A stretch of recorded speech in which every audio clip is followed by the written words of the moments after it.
Sir Topham Hatt sat in his office listening to the noise outside. The passengers were angry. The station master came in. "There's trouble in the shed, sir. Henry is sulking. There's no train, and the passengers are saying this is a bad railway." "Indeed," said Sir Topham Hatt, "we cannot allow that." He found Gordon, James, and Henry looking very cross. "Come along, Henry. It's time your train was ready." "Henry's not going," said Gordon. "We won't shunt like little tank engines. That was Thomas's job. We're important tender engines. You fetch our coaches and we will pull them. Tender engines don't shunt."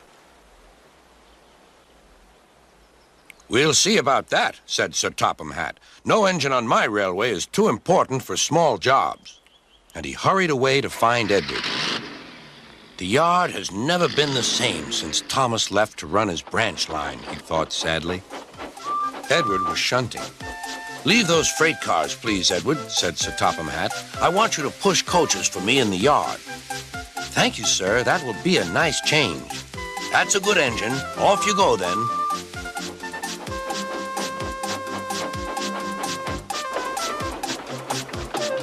So Edward found coaches for the 3 engines, and that day the trains ran as usual.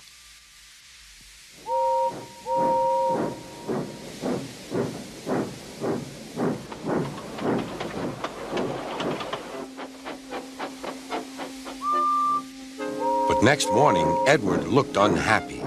Gordon came clanking past, hissing rudely. "Bless me," said Sir Topham Hatt. "What a noise!" "They all hiss me, sir," answered Edward. "They say tender engines don't shunt, and last night they said I have gray wheels. I haven't, have I, sir?" "No, Edward, you have nice blue ones, and I'm proud of you.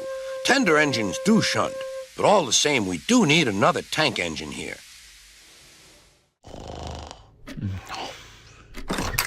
Hello?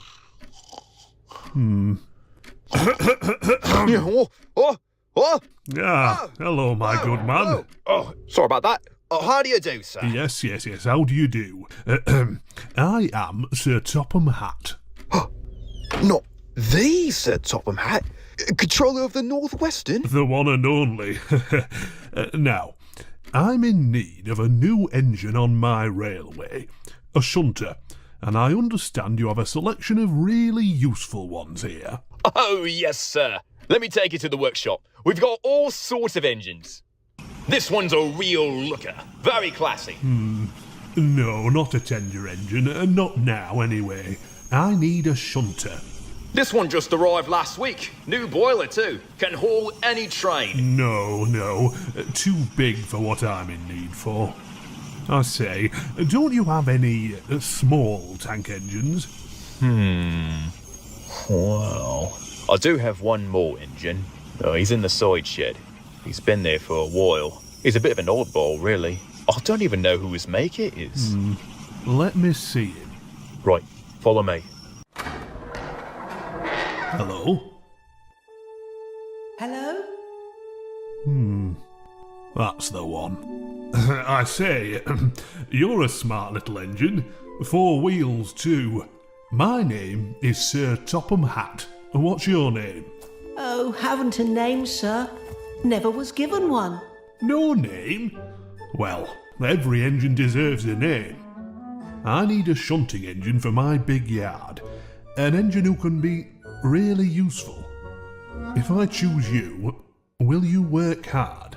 Oh, yes, sir. Of course, sir. Please, sir. That's a good engine. I think I will call you Percy. How do you like that? Oh, yes, sir. Thank you, sir. Ha! My good man, steam this engine up. I'll take him. And Sir Topham Hatt brought Percy back to the yard. "Edward," he called, "here's Percy. Will you show him everything?" Percy soon learned what he had to do, and they had a happy afternoon.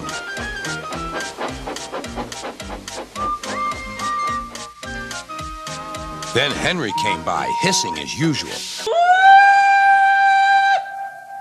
Henry jumped and ran back to the shed. How beautifully you wheeshed him, laughed Edward. I can't wheesh like that. Oh, said Percy, that's nothing. You should hear them in the workshop. You have to wheesh loudly to make yourself heard. Next morning, Thomas arrived. Sir Topham Hatt sent for me. I expect he wants help, he said to Edward. Shh, shh, here he comes, replied Edward. Well done, Thomas. You've been quick. Listen, Henry, Gordon, and James are sulking. They say they won't shunt like little tank engines. So I have shut them up, and I want you both to run the line for a while. Little tank engines indeed, snorted Thomas. We'll show them. And Percy will help too. Oh, sir. Yes, sir. Please, sir, answered Percy. Edward and Thomas worked the main line, greeting each other as they passed by. Percy puffed along the branch line. Thomas was anxious about Annie and Clarabelle, but both driver and conductor promised to take care of them.